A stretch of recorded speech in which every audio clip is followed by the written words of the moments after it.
Are your smoothies bland and basic? Or maybe you're stuck in a smoothie rut because you're drinking the same old smoothies every day. Listen, let me level you up. In this video, I'm spilling the tea. You mean spilling the smoothie?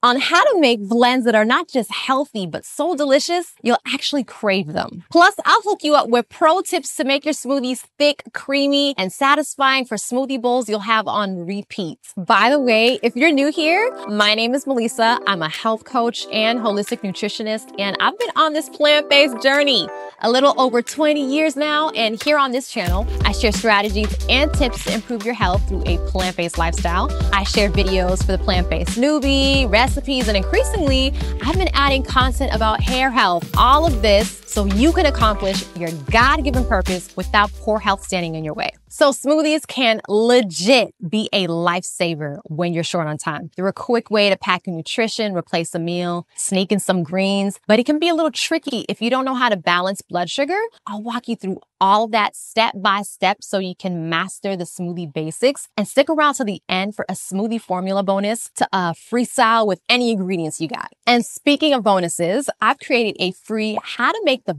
best smoothies PDF to go along with this video. I'll leave a link below so you can grab that. Step 1, it's what I call nailing your base game. It's all about your bases, i.e. the liquid. We want something that's low in sugar, but still gives you that smooth blend. That can be unsweetened nut milk, like almond milk, oat milk, cashew milk, or even coconut water, or even just plain water. They're all low in sugar, right? And they're perfect for keeping things from spiking your blood sugar levels. I know a lot of people use juice as their base. Real talk. Before I went plant-based, I actually thought legit that was the only way I could make a tasty smoothie, but juice often means added sugars, right? And too much, like the way I used to do them, will leave your smoothie tasting like too sweet, like cringe sweet. Ooh. However, if you want to add a splash of juice sweetness, I would use something fresh pressed that doesn't have the added sugars, or just a sweeter fruit instead of juice. Step 2, get those greens in, okay? You can't go wrong with greens, y'all. This is when you pack in that nutritious punch. Spinach and kale are your go-to veggies here. They're high in fiber and full of nutrients. They're also not gonna make your smoothie taste too green, if you know what I mean. And if you want to dial up the adventure in your life, you got collards, my fave. You have parsley, Swiss chard, and then you got those spicier greens like arugula and watercress. Watercress contains veggie bodyguards. Yep. They're called glucosinolates. And when you eat them, wait for it, they turn into tiny fighters that detox your body and keep your little cells happy. Now you know. Now, of course, you don't have to add greens in your smoothie if you don't want to. But for the most part, smoothies do a good job masking their flavor. So I take advantage whenever I can to put in as many greens as possible, like a lot, like 4 cups a lot. But if this is your first time, try experimenting with about a cup of greens and add more as your taste buds grow. A good beginner's green smoothie recipe is 1 cup of frozen pineapple chunks, 1 cup of spinach, and 1 cup of unsweetened almond milk. The pineapple here is going to balance the greens, making it tastier, and add in a date if you want to make it sweeter.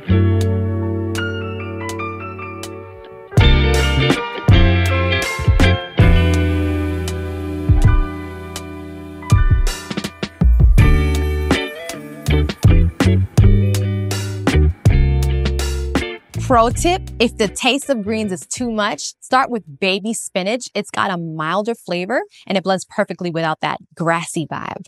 Step 3, choose your sweet spot. All fruit is phenomenal, but if you're gonna blend it and you wanna keep your blood sugar levels in check, you have options. Strawberries, raspberries, blackberries, all the berries, kiwi, guava, they're sweet, but they're not going to spike your blood sugar level. And I have an even longer list in my How to Make the Best Smoothies PDF. It's linked below.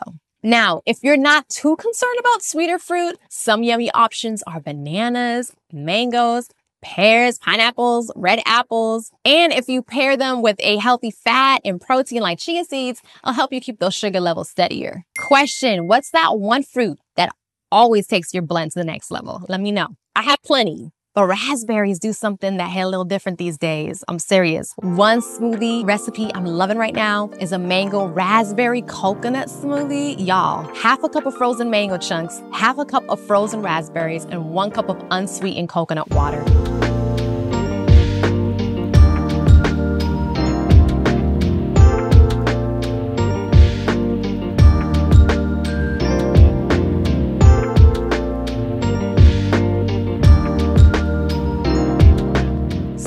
so good. Now, regardless of fruit choices, ideally, I like using frozen fruit, okay? And let me tell you why. Back in undergrad, I had this teeny tiny blender in my dorm room, right? I'd casually sneak in a few fruits from the cafeteria. Bananas, apples, you know, the basics. And I was out here trying to master the art of smoothies. But here's the catch. I didn't know about cold smoothies.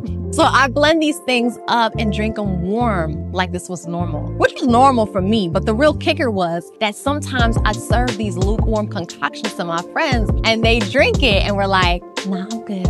I'm good, Melissa.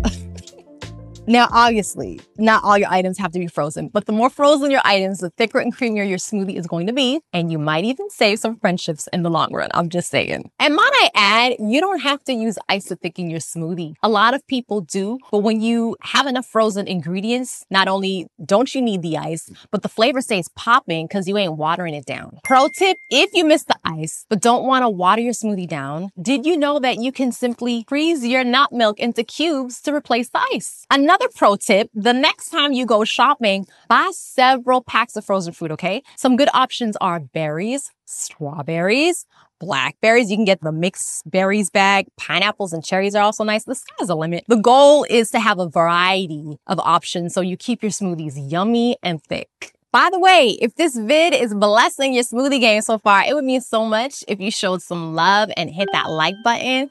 Thank you. Step 4, pump up the protein. Adding protein is key for making your smoothie more filling and balancing your blood sugar, okay? So for this, you can add in plant-based protein powder. Just make sure it's unsweetened and has minimal ingredients. I'll place a link for the one that I use below. You can also use seeds, hemp seeds, pumpkin seeds, chia seeds, flax seeds. They're all high in protein and really easy to add in your smoothies. Just toss in about 1 or 2 tablespoons. It's rare that I don't put some type of seed in my smoothie because they're an extremely easy way to boost your nutrition. And don't forget nuts, walnuts, almonds, cashews, Brazil nuts, whatever you want. And while soaking nuts and seeds is not essential, I like to soak my seeds and my nuts whenever I'm able because they make the nutrients in them a little bit more bioavailable. Pro tip, if you're using Brazil nuts, limit it to no more than 2, okay? Because while they are excellent, in fact, I eat them pretty much every other day for selenium. Too much, like a whole handful every day, can lead to selenium toxicity. So a little goes a long way, y'all. A scoop of plant-based yogurt is also another way to boost the creamy factor while also getting in some protein and probiotics. Then there's tofu. Listen, y'all. Half a cup is going to give you about 10 grams of protein. It's nice in smoothies because it takes on the flavor of whatever you blend it with. Silken tofu is probably the best option because its smooth texture blends seamlessly into your smoothies without altering the taste. Step 5,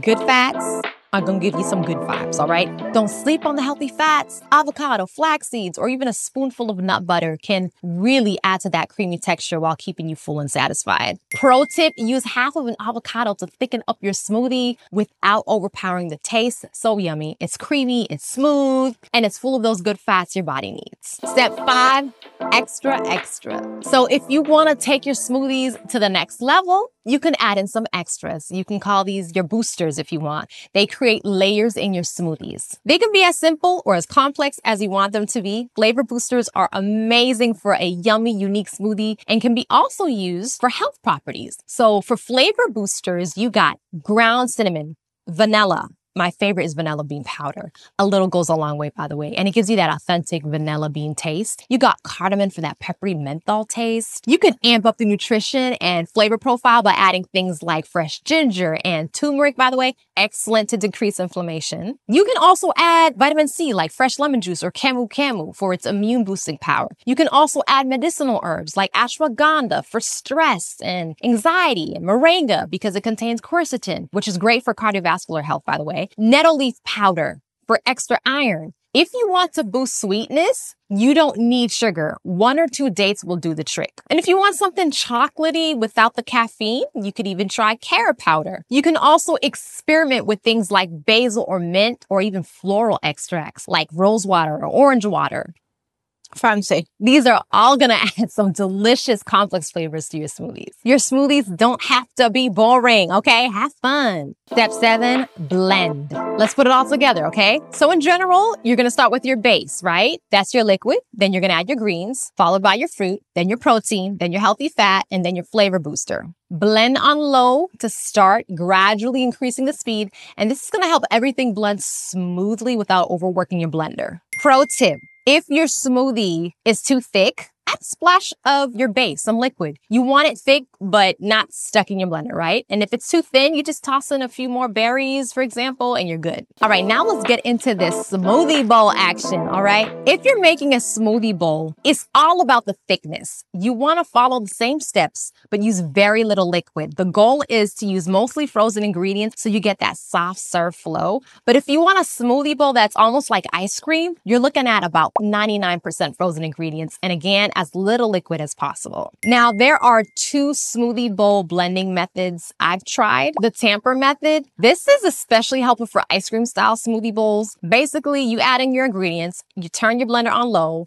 and you want the blender to just barely move the ingredients. And you can use your tamper to mostly do the action for you. Feel free to turn the blender off if things get stuck to the side. Just scrape the sides down, all right? And add a splash more liquid if needed and blend on low again until you get that soft serve consistency. The second method is exactly the same, except you don't have to use a tamper. Simply add your frozen items to the blender and blend on low. Turn it off, scrape the sides down, and add a bit more liquid. You might have to do this a couple of times until you reach that soft serve consistency. If you're trying to use less fruit, but still want that extra thick smoothie bowl, remember, you can freeze your plant milk into cubes like if they were ice. And again, if you're blending, don't panic if things get stuck. It happens all the time. Just turn it off. Use your tamper, your spatula, your wooden spoon, whatever it is to release the air pockets and simply add in a splash more of liquid to get things moving. Just don't use a metal spoon because it might come in contact with the blades and, scrape your spoon. We don't want metal on metal. Pro tip for a pro level smoothie bowl,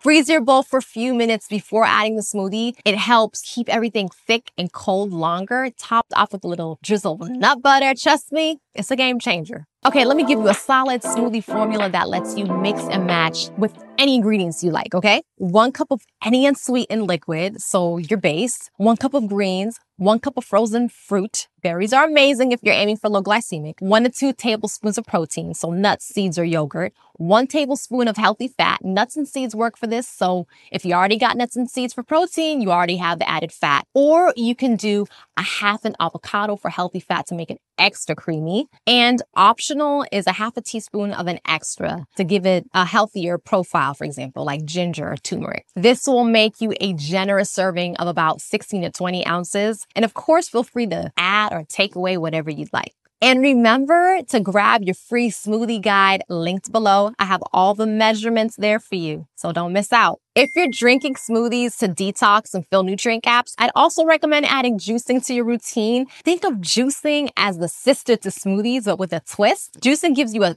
concentrated burst of nutrients that your body absorbs quickly and efficiently, y'all. When the doctor found leukemia-like markers in my blood, more on that in my before and after video, I knew I needed an urgent overhaul to fast track my healing. So I turned to the one thing I trusted to quickly turn my health around, a juice fast, and it radically transformed my health and my hair, which I deeply needed. And that's exactly why I created the Healthy Hair Juice Challenge with smoothie support for women seriously in need of a hair and health breakthrough, just like I was. This challenge is designed to help you embark on a juice fast in a way that's easy, delicious, effective. We'll be juicing together, sharing our progress together, supporting each other on the journey to healthier, stronger hair and a healthier you. The women in my challenge are resolving scalp issues, weight issues, bodily pain issues, blood sugar issues in less than a week. All glory to God. Plus, you'll walk away knowing how to incorporate these powerful foods into your daily routine for the rest of your life. If this sounds like something you need, visit healthyhairjuicechallenge.com. I've got all the details linked below, and I can hardly wait to see you there. Now, if you want some smoothie recipe inspiration, check out my plant-based recipe playlist